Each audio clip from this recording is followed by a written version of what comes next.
마더와이즈 지의 6주차 강의를 시작하도록 하겠습니다. 저희가 이제 삶의 우선순위에 대한 이야기들을 계속 나누고 있는데, 자녀에 대한 부분들은 2주간 좀 집중적으로 하기 위해서 뒤쪽으로 미루고, 이제 다섯 번째 세상과 일과 이제 나와의 관계에 대한 부분들을 해보려고 합니다. 이 부분도 우리가 이제 인식할 때의 어려운 점은 무엇이냐면, 일에 대한 잘못된 우리의 인식들이 강하게 물들여져 있기 때문이다라는 생각을 합니다. 그래서 그 내용을 쭉 보시면 우리가 일에 대한 생각들을 할 때에 우리 사회에서 일은 그냥 밥벌이 혹은 생존, 투자, 아니면 어떤 사람들은 이제 자기 효능감을 충족시키기 위한 방편과 방안들로 그 일들을 해나가고 있다라는 것을 알 수 있습니다. 그래서 개인주의적이고 성취주의적인 그런 성향들로 인하여 이제 아까도 막 같이 나눔을 하면서 얘기했지만 거기서는 이제 각자 도생인 거예요. 같은 프로젝트를 하더라도 각자가 기여할 수 있는 부분들과 그리고 또 각자의 역할을 해서 자기의 그 역할이 어느 정도 되는지에 대한 것들을 늘 증명해야 하는 그런 사회 속에 살아가다 보니 이제 그 안에서 우리가 어떤 성경적인 가치관을 찾거나 그러기보다는 오히려 일은 더 쉽게 하면서 더 많이 벌고 또 더 많이 누리는 쪽에 대한 부분에 관심을 갖지 그 안에서 어떤 하나님의 뜻을 찾고자 하는 부분들이 많이 사라지지 않았나라는 생각을 하게 됩니다. 그래서 그 신앙생활을 하다 보면은 이원론적인 삶을 살아가게 되는 것들이 되게 많은데 그중에 가장 극명하게 그 신앙과 삶이 분리되어지는 부분이 바로 일에 대한 부분이지 않나라는 생각을 하게 됐습니다. 그래서 이 내용들을 쭉 정리를 하면서 생각을 해보면서 결국에는 이 모든 것이 돈과 연결이 돼요. 네, 일이라는 것이 지금 돈과 다 연결이 되다 보니 이런 어떻게 보면 우리가 이 만몬 신 앞에서 굴복되어지는 부분도 많은 것 같고 어떤 부분은 타협하는 것들도 많은 것 같고 어떤 부분에서는 그냥 잘 인식하지 못하고 그냥 넘어가게 되는 부분도 많은 것 같습니다. 근데 이거를 조금 더 깊이 생각해보고 잘 생각을 해보면 이제 아이들의 공부하는 것들도 결국 이 일이랑 다 연결이 됩니다. 왜 지금 우리가 공부를 시키고 더 많은 기회를 제공하려고 하고 또 여러 가지 뭐 학원도 정말 무리해서도 보내고 하는 그런 것들이 결국에는 이제 뭐 모든 이유가 다 그거는 아니겠지만 좋은 대학을 가고 또 좋은 대학을 가서 좋은 전공을 해야 또 좋은 돈벌이를 할 수 있고 그래야 또 좋은 가정을 꾸리고 살아갈 수 있을 거라는 우리의 인식 체계 가운데 아이들에게 이런 뭐 공부나 이런 것들을 이제 강요하게 되고 또 그렇게 하지 못하는 아이들은 마치 사회에서 도태되어져 버리거나 자기 역할을 해나가지 못하는 삶을 살아가는 것처럼 우리가 여길 때가 많은 것 같아요. 그러다 보니 이제 이 일과 동일한 맥락에서 공부에 대한 것들도 완전히 이원론적인 삶을 살아갈 수밖에 없는 거죠. 예를 들어 뭐 그냥 극명하게 드러나는 것만 얘기를 한다면 뭐 시험 기간에 학원을 가고 뭐 교회를 안 간다던가 뭐 그런 일들이 사실 이루어질 수밖에 없는 것이 이 아이는 더 좋은 직장을 가져서 더 돈을 많이 벌어야 한다라는 그런 인식들을 가지고 있기 때문이지 않나라는 생각들을 하면서 그렇기 때문에 이게 단순히 이게 그냥 내가 일한다 정도가 아니라 이 일이라는 개념 안에는 저희가 앞에 이제 살펴보았던 뭐 하나님과의 관계, 나 자신과의 관계, 남편과 자녀와의 모든 관계들이 총 집합된 집합체가 또 일이구나라는 생각들을 하게 되면서 우선순위로 보면 마지막이긴 하지만 그 마지막에 그 모든 것들이 사실 다 어우러져 있기 때문에 이 부분에 대한 이제 여러 가지 고민들과 어려움들이 있지 않나라는 생각을 좀 하게 됐습니다. 그래서 그 도로시 세이어즈라는 영국의 극작가이자 기독교 사상가가 뭐라고 얘기를 했냐면 여기 같이 한번 읽겠습니다. 시작. 이를 돈벌이 수단으로 보는 사고방식은 인간의 개념에 너무도 깊이 각인되어 있어서 우리가 하는 일 그 자체에 관해 생각하는 게 얼마나 혁명적인 변화인지 상상하지 못한다. 이를 설명하는 원리, 곧 하나님의 창조와 사람의 깃든 주님의 형상과 긴밀하게 연결된 일에 대한 기독교 교리가 분명히 존재한다고 믿는다. 네, 여기서도 이제 이야기하듯이 이를 돈벌이 수단으로 보는 그 사고방식이 생각보다 우리의 생각 속에 굉장히 깊이 각인되어 있다라는 이 부분이 이제 저는 핵심이라고 생각을 하거든요. 그렇다 보니 그냥 그 일 자체에 대한 그리고 하나님께서 우리에게 이를 허락해 주신 소명으로서 그것들을 생각하는 것 자체가 굉장히 혁명적이다라고까지 표현을 하는데 이 부분이 맞는 것 같아요. 저는 이제 그 교회 안에서도 일을 해나가는 과정들을 이제 살펴보고 또 이야기들을 나누면서 사실 어쩔 수 없이 하는 뭐 부분들도 있고 정말 그 가정의 생계를 꾸려나가기 위한 뭐 수단으로서 그것들을 해나가시는 것들이 결국에는 거의 대부분이기 때문에 그래서 일 자체에 대해서 이렇게 생각하는 것 자체가 굉장히 어떻게 보면은 낭만적인 일이고 그리고 굉장히 뜬구름 잡는 일이고 현실을 배제한 채 그냥 단순히 뭐 신앙적인 것들을 강요하게 되는 것들로 여겨지지 않나라는 이런 생각을 합니다. 그러면서 이제 그 지금 이제 도로시 세이어즈의 내용을 음, 그 이제 이야기를 했던 책이 바로 무슨 책이었냐면 바로 일과 영성이라는 팀 켈러 목사님의 책이었어요. 이 책은 이제 뭐 일과 영성을 어떻게 이제 해나가야 될지에 대한 부분들을 이야기하는 책인데 더 우리가 이 책에 대해서 잘 알기 위해서는 그 팀 켈러 목사님이 사역을 했던 리디머 교회에 대한 이해가 좀 필요해요. 왜냐하면 그 리디머 교회는 그 맨하탄 중심부에 있는 교회거든요. 그 맨하탄이라고 하면은 고학력 엘리트 계층들이 모여서 아주 굉장히 자유롭게 사는 그 자기 주장이 굉장히 강하고 다양한 배경 속에 살아가는 사람들이 어우러진 그 도시가 맨하튼이라고 하더라고요. 맨하튼. 그래서 그 도시에서 어떻게 보면 정말 치열하게 일에 대해서 고민하는 사람들과 함께 사역을 하면서 나온 결과물이다라고 생각을 한다면 이게 단순히 어떤 뭐 신학적인 어떤 부분들만을 강조를 한 것이 아니라 그런 신학적인 것들 그리고 하나님이 우리에게 허락해 주신 일에 대한 그 개념들과 성경적 관점들이 그런 정말 그 엘리트층에게도 어떻게 그게 침투되었고 그게 어떤 영향력을 미쳤는지에 대한 것들을 생각을 해본다면 우리가 기본적으로 일에 대한 생각의 변화가 없으면 사실은 이제 그 뒤에 우리가 뭐 어떤 기준을 세우는 것보다도 저는 이 부분이 우선은 조금 더 핵심적이지 않나라는 생각을 하게 됩니다. 그래서 이 책이 저는 되게 좋았던 게 뭐냐면 파트 1, 2, 3로 구성이 되어 있거든요. 근데 파트 1이 일, 하나님의 황홀한 설계, 그러니까 창조에 대한 부분, 그러니까 일이 어떠한 원형을 갖고 있는지를 얘기를 하고, 파트 2가 일, 끝없이 추락하다, 그러니까 타락에 대한 부분이고, 3, 일과 영성, 복음의 날개를 달라. 그리고 구속, 구원에 대한 부분들. 그래서 저희가 계속해서 지금 나누고 있는 그런 성경적 세계관으로 일에 대한 것들을 하나씩 하나씩 이렇게 짚어가면서 살펴보니, 이런 부분에서 이렇게 우리가 잘못 생각했구나. 그리고 일이 가지고 있는 원래의 원형과 그 모습들이 이런 것이구나라는 것들을 저도 다시 한번 좀 정리를 할 수 있었고, 이러한 관점에서 우리가 어떻게 그렇다면 타락된 모습으로 지금 살아가고 있는지에 대한 것들도 확인하고, 그러면 우리가 어떤 모습으로 구원을 얻을 수 있는지, 복음과 일과 그 영성이 어떻게 함께 갈 수 있는지에 대한 부분들과 그 사례들을 쭉 이야기를 해주고 있거든요. 그래서 저에게는 되게 도움이 많이 됐던 책이었습니다. 그래서 오늘은 특별히 그 창조, 그러니까 하나님이 일의 원형에 대한 부분들을 이 일과 영성에서는 한번 정리를 해보려고 하는데, 창조에 대한 부분들을 이제 살펴보려면 창세기로 가야겠죠. 그래서 창세기 2장 2절과 15절 말씀을 같이 한번 읽어보도록 하겠습니다. 시작.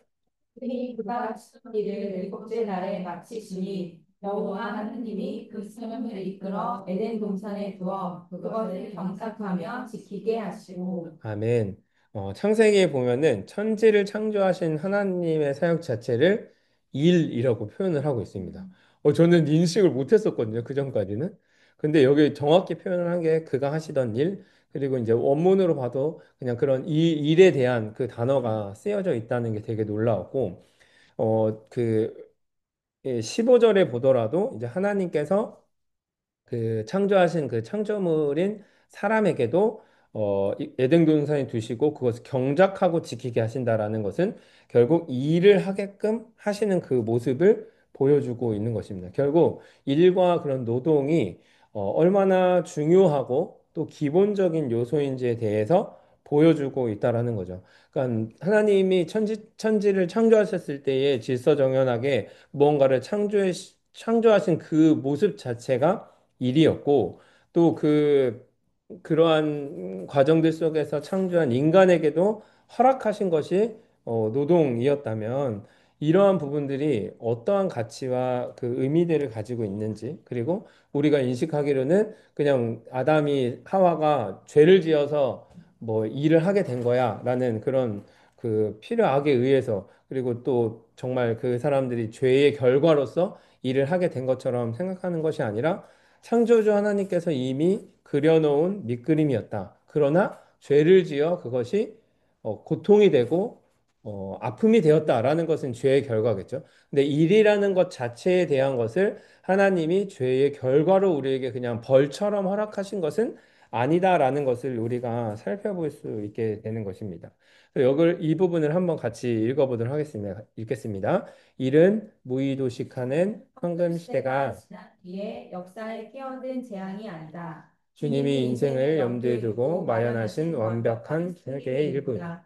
인간은 인간은 하나님의 하나님의 형상대로 형상대로 지음받았기 지음받았기 때문이다. 때문이다. 내 내 아버지께서 아버지께서 이제까지 이제까지 일하시니 일하시니 나도 나도 일한다. 일한다. 는 독생자의 독생자의 말씀처럼 말씀처럼 하나님의 하나님의 영광과 영광과 기쁨 기쁨 가운데 가운데 적어도 일부는 일하는 데서 비롯된 것이다. 네, 정리되는 한 문장인 것 같아요. 그래서 어떤 재앙으로서 우리에게 일을 주어진 것이 아니라 우리에게 하나님이 기쁨과 그 영광을 주시기 위한 과정들 속에서 허락되어진 것이 일이다라는 것을 이야기를 하고 있습니다. 그렇기 때문에 이 팀켈러 목사님은 어떻게까지 표현을 하냐면 일은 인간의 기본적인 욕구에 해당한다 이야기를 하고 의미 있는 일을 하지 못하면 내면적으로 우리가 심각한 그런 상실과 또 공허감에 시달리는 것이 바로 인간이다라는 부분을 이야기를 하면서 저는 인간이 삶을 형성해 나가는 과정들 속에 일이 가지고 있는 근본적인 그런 의미와 그런 요소로서의 역할들을 이야기를 하고 있다라는 것이죠.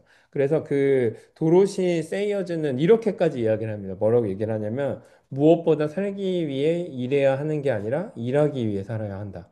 그래서 하나님이 우리를 지으신 그 작동의 원리대로 우리가 삶을 어떻게 영위해야 가는지에 대한 부분들을 이제 이야기를 하고 있다라는 겁니다. 그래서 그 기회가 되시면은 일과영성 책을 한번 구매를 해서 그냥 쭉 읽어 보시면은 이런 내용들이 그냥 쭉 기록되어 있거든요.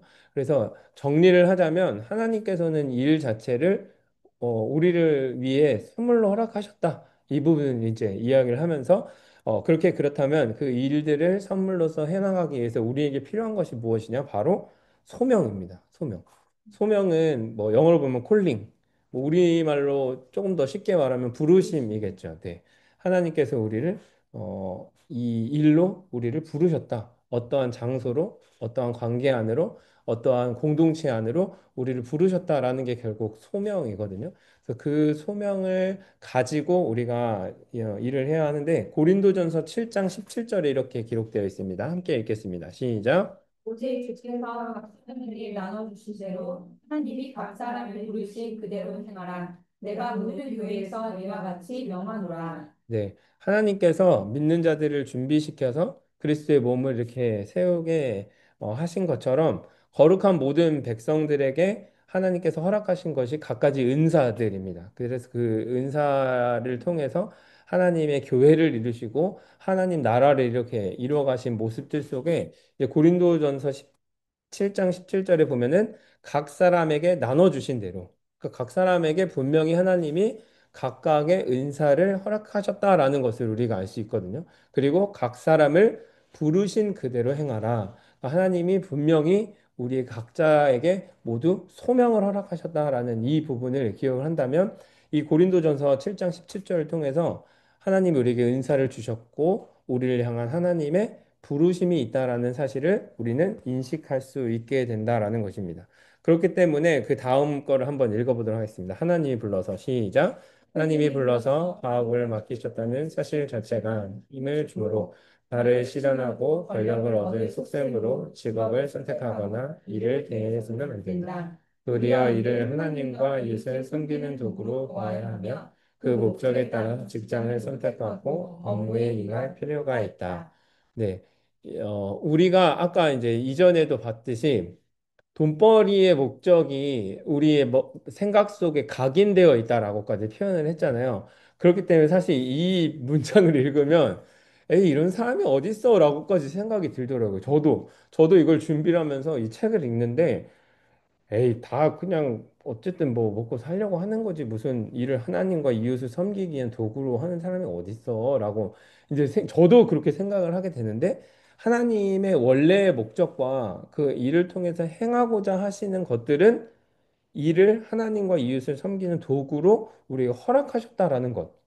그냥 그 자체에 대한 우리의 인정과 이것들을 이것 자체로 수용할 수 있는 믿음을 달라고 우리에게 우리가 하나님께 좀 기도해야 되지 않나라는 생각을 했습니다. 이게 왜냐하면 결국에는 아까도 얘기했지만 자녀들의 학업적인 부분들, 특별히 뭐 정말 뭐 문과 이과를 나누고 아니면은 그 전에 와서 어떤 학교를 보내고 또 어디를 가야 하고 또 뭐 대학교 무슨 과를 가고 뭐 어떤 직장을 가고 뭐 이런 것들이 결국에는 제가 그 고등부 담당을 했을 때에 어, 어느 과를 갈지 목사에게 상담하는 친구는 한 명도 없어요. 예.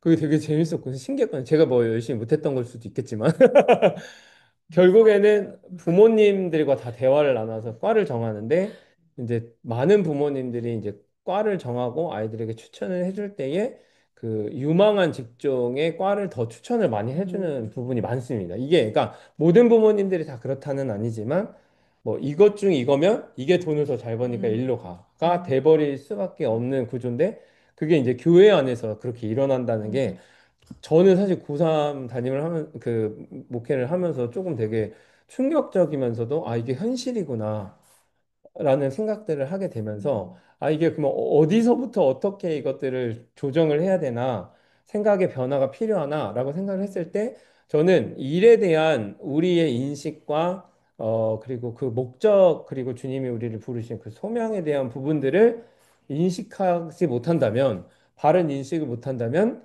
당연히 그렇게 얘기할 수밖에 없겠구나 이렇게 좀 정리가 됐어요. 그래서 정리가 돼서 이거는 그 단순히 뭐 이 과가 더 좋은 뭐 유망한 과야라는 것들을 얘기하는 분들을 정죄한다라기보다는 우리의 인식의 변화를 어디서부터 어떻게 바꿔가야 할지에 대한 것들을 한번 고민을 해본다면 아, 여기서부터 시작이 되는구나. 하나님이 주신 선물을 선물답게 여기지 못하고 우리의 개인적인 욕구와 욕망을 이루기 위한 어떤 한 도구로서 그것들을 사용하고 있다면 하나님이 기뻐하시지는 않겠다라는 생각들을 좀 하게 됐습니다. 그래서 그 다음 부분을 한번 읽어보도록 하겠습니다. 직업을 시작. 직업을 선택하기에 앞서 던져야 할 질문은 무엇 해야 돈을 많이 벌고 출세할 수 있을까가 아니라 지금 가진 능력과 기회를 가지고 어떻게 하면 하나님의 뜻과 이웃의 요구를 늘 이식하면서 최대한 다른 이들을 섬길 수 있을까이어야 한다. 네, 동일한 맥락입니다. 결국에는 직업을 선택하고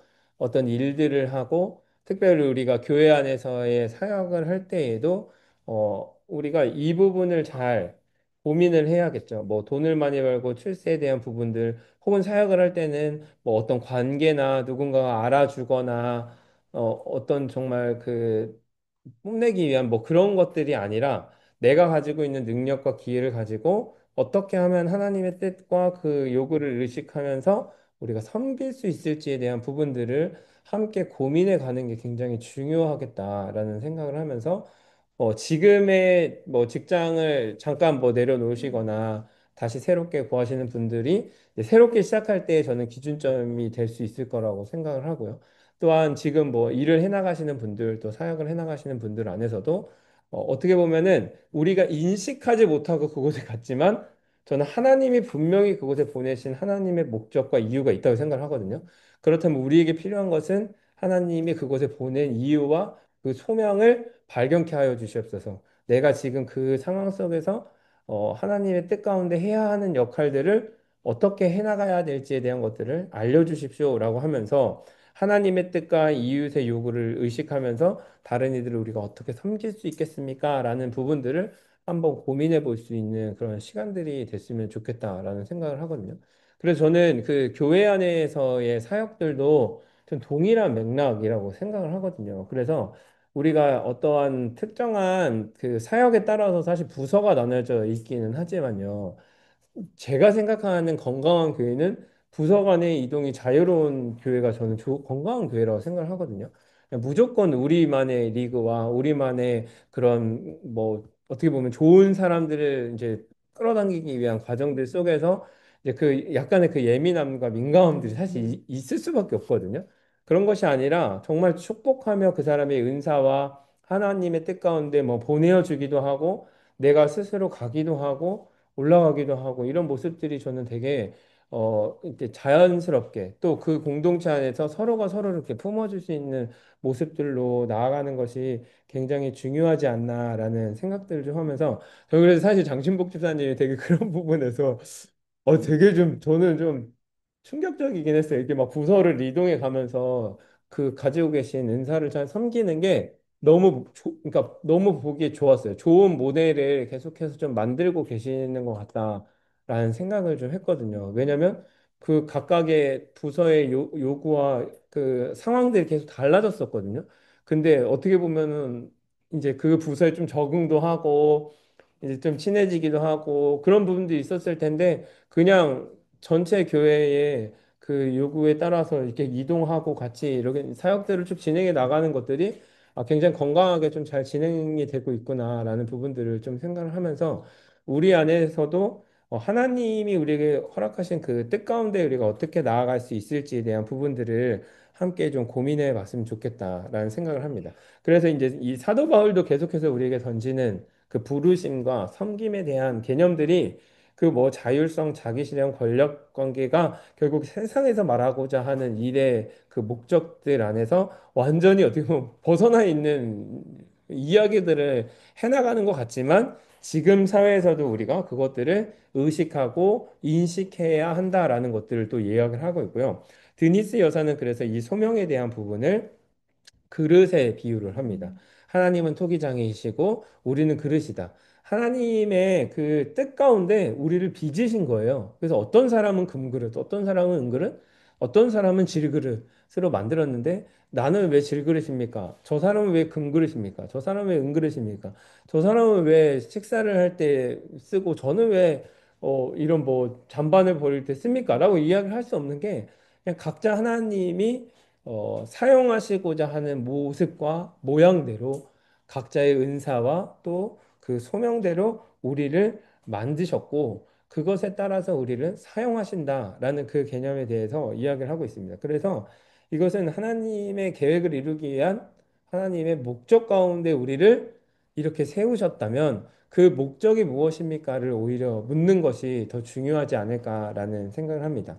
이제 그 이러한 기본적인 관점 안에서 우리에게 또 중요한 한 가지 포인트는 이제 대한민국 사회에서 여성으로서 살아가는 우리의 모습 속 그리고 그런 여성들로 일을 해나가는 과정들이 사실 쉽지만은 않습니다.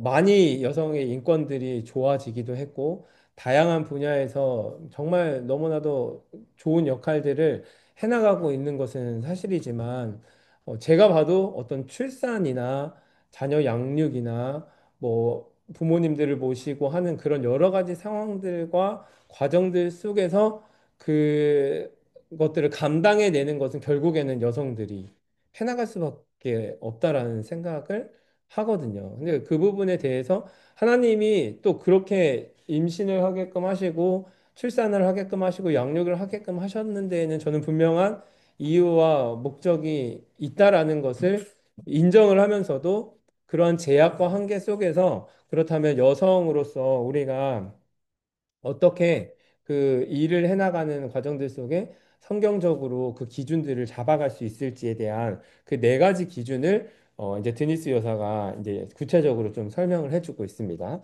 첫 번째입니다. 첫 번째는 이 일이 가정을 세우는가에 대한 부분입니다. 잠언 14장 1절 말씀을 같이 한번 읽도록 하겠습니다. 시작. 지혜로운 여인은 자기 집을 허물되 미련한 여인은 자기 손으로 그것을 허느니라. 네, 이 잠언에 보면은 지혜로운 여인은 집을 세운다, 미련한 여인은 그것을 허문다라고 표현을 하잖아요.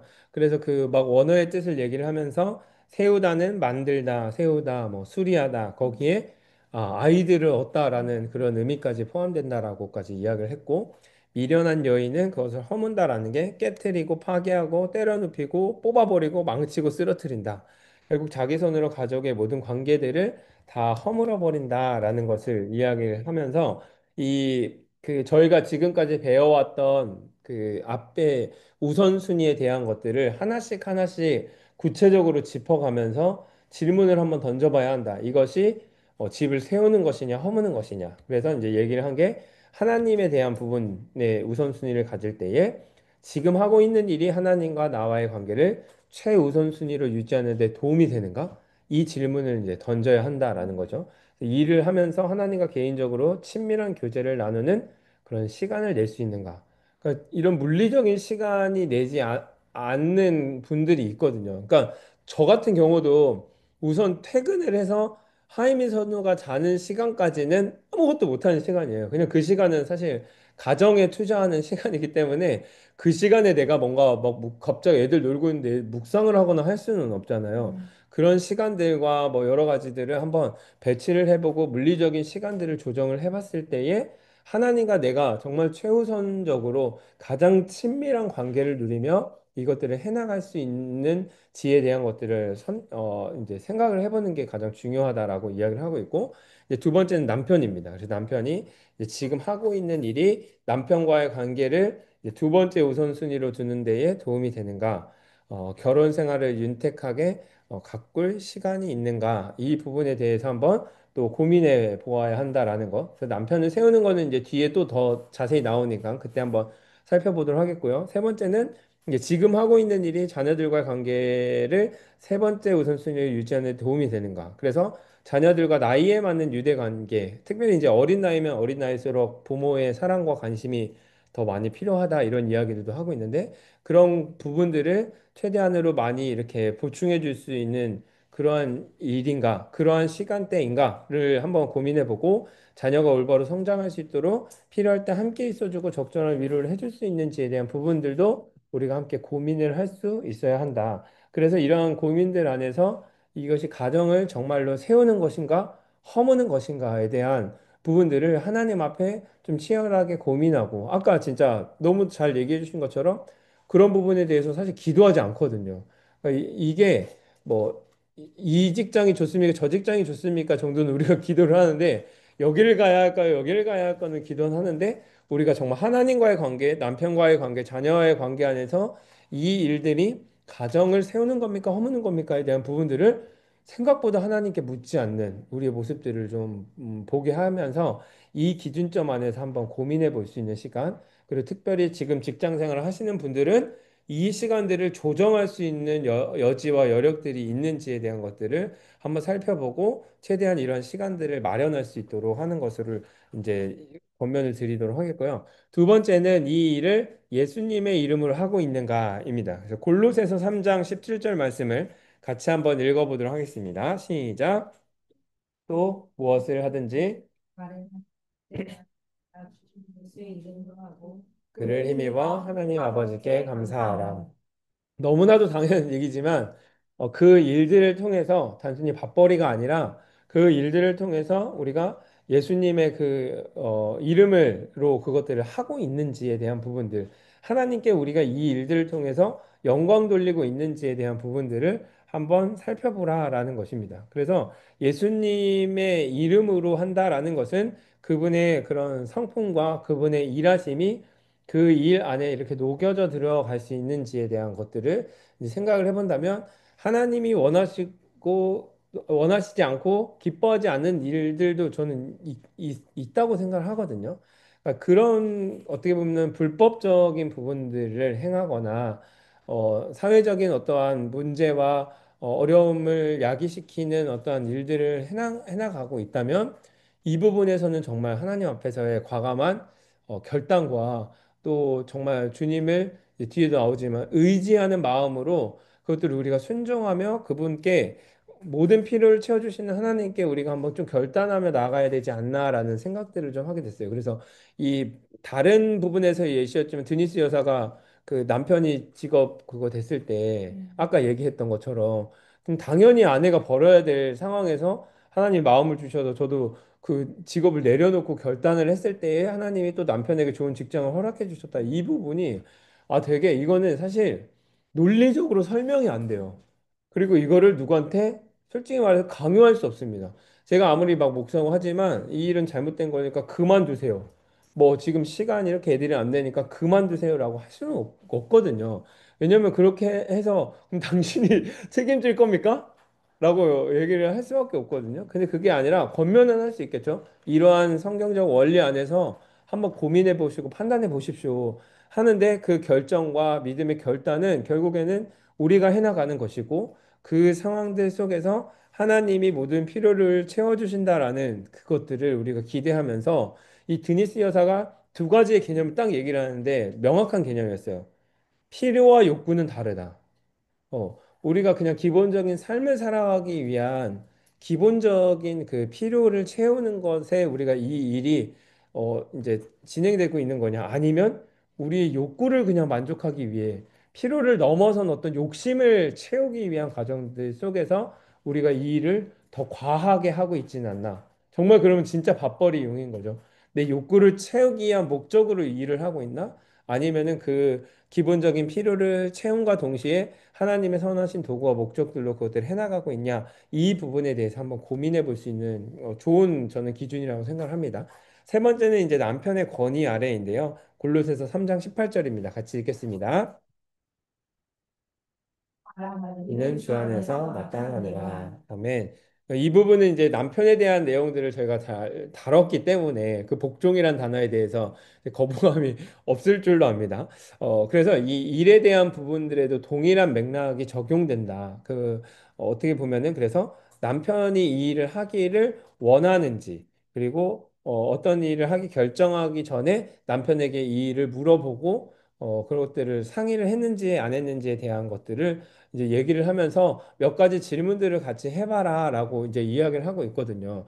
그래서 아까 이제 저희가 이제 상기미들 스태프들과 함께 나누면서 이야기들을 들을 때에 저는 좀 정리가 됐어요. 그게 뭐냐면 그 남편들이 우선순위가 남편에게 있다. 그래서 아까 이제 뭐 그 사역 관련된 부분들도 고민이 많으시면은 저는 그렇다면 그 성경적 원리대로라면은 남편과 함께하는 시간을 갖는 게 우선순위다. 그렇다면 그 우선순위 안에서 이제 같이 나눴던 지혜는 이 사역을 왜 해야 하는지 하고 싶은 그 마음들을 충분히 남편과 그 시간들을 가지면서 교류하고 교제하고 이제 이야기를 하는 시간이 저는 더 중요한 것 같아요. 그래서 아예 그냥 남편이 하지 말라고 해서 그 사역을 아까 말한 것처럼 정말 그냥 다 놔버리는 게 아니라 남편에게 먼저 우선순위를 두되 남편에게 이 일과 이 사역이 가지고 있는 그 의미들, 그리고 하나님이 나에게 주신 그런 소명들, 그런 마음들, 그리고 그 일들을 통해서 바뀌어가고 열매 맺어졌던 것들을 함께 좀 고백하고 나누는 과정들을 통해서 저는 남편 마음을 하나님께서 좀 바꿔주실 거라 생각을 하거든요. 네, 그래서 그런 부분들의 지혜를 우리가 잘 배치를 한다면 목회자로서도 남편과의 관계가 먼저다라는 것들을 제안을 해드리고 다만 이 사역의 가치와 또 이 사역이 왜 이 교회에서 진행이 되고 있는지에 대한 것들을 또한 얘기를 해줄 것 같고 그 남편과 또 목회자가 같이 또 시간을 갖고 그 이야기들을 좀 해드릴 수 있고 뭐 이런 부분들이 같이 함께 결부되어 진행되면 좋지 않을까라는 생각을 하게 됐습니다. 이제 네 번째는 권위의 순종인데 만약에 이제 우리가 그 일을 할 것이다라고 결심을 한다면 그 권위 아래에서 윗사람과의 관계 안에서 우리가 그 권위를 따라야 한다라는 부분들을 이제 이야기를 하고 있습니다. 그래서 골로새서 3장 22절에도 보면은 상전들에게 순종하라라고 하면서 눈가림만 하지 말고 두려워하며 성실한 마음으로 하라라고 이야기를 하고 있고요.